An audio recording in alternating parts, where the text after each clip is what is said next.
Uh, Clemson played a great game, you know, and they've been playing so well to beat NC State at Carolina, and we knew that they were. Brad's teams always play outstanding defense, good kids, tough, good players, and it's tough to score against them. And you know, they were that tonight, and we knew coming in the game that the 4 and the 5 were the positions that we had to defend. And in our last game, we didn't do a good job at the 4 and 5, and we didn't do a good job tonight. Sims and Mac were terrific, and it's a different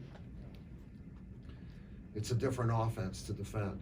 And but Sims was spectacular tonight, and how he controlled the game. And I thought we got knocked back right away, and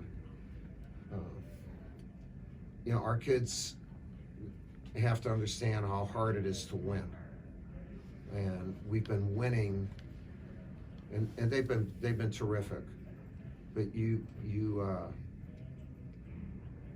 when you're in conference, all these games, people are hungry, and if you win a lot, sometimes you're not as much as the other team. And I thought that's how the game started. And then, you know, we missed layups, and then in the second half, we started pressing, and that got us a short lead, and we missed free throws that could have given us a couple possession, you know, like a 2-possession lead. But I'm not blaming our guys, because Vernon had to work so hard for that. But you know, Clemson was more deserving of winning tonight. You know, we almost got it in the second half, but overall they played better than we did. Coach, can you talk about Trey Jones in the second half? Looked like he wanted to take the game over and put him on your back, and the job he did of bringing you back in the second half. Yeah, well, he's done that, you know, not to bring us back as much as just to lead us, and he's one of the best players in the country. And but you know, not having, like, one of the reasons we've been good is we had depth, and we got 2 kids out now on the perimeter. And I saw it a little bit in the last game, and tonight you definitely saw that we're not as good without that depth. And but that's that's basketball. So, but Trey did a really good job. It'd be nice if we could get, you know, knock off a few minutes. You know, up until the last couple games, you know, we haven't had guys in the 30s. You know, and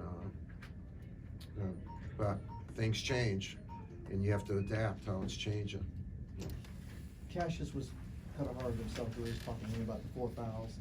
What do you want him to learn from what he went through tonight? Yeah, I still would like an interpretation of the 3rd foul. I didn't get it, you know, when he took the charge, because I thought it was on the baseline, and you can be even under the bucket. You know, I mean, Inside the circle? Yeah, I mean, there is no circle there, is what I'm saying. But again, they know what they're doing. But that was a big call, because we don't have the depth on the perimeter, and then now he has 3, and Jack came through. Our kids fought. Look, they fought like crazy. They had a chance to win, but you know, not having what we have had hurts us, and we're not going to have it for a little bit. Not having that depth, you've also mentioned this season that it's not necessarily one guy fills into the next role, everybody's bringing something different to the offense. How is that sort of multiplied by the fact that you are? Well, there's not a guy to bring in to do that. I mean, it's pretty simple, really. We've been playing 9-10 guys, and we've been fresh, and we're together, and we're playing hard. But when you add the number of minutes, you can lose some possessions, and those are possessions with depth that maybe you win. But I'm not sure we would have beaten them tonight anyway. you know, but they played really well, you know, like he's an outstanding coach and a great guy. Yeah, I mean, they have a heck of a program, and, you know, to be quite frank with you, I'm happy for them. You know, I mean, not that we lost, but when you lose to good programs, good teams, good guys, that makes it better. And we didn't give him the game, don't get me wrong, but I've always really liked what he has done. Does Joey's injury look like it's gonna be long-term, or do you? I hope not. I hope, you know, we'll see. I hope he's ready for Saturday.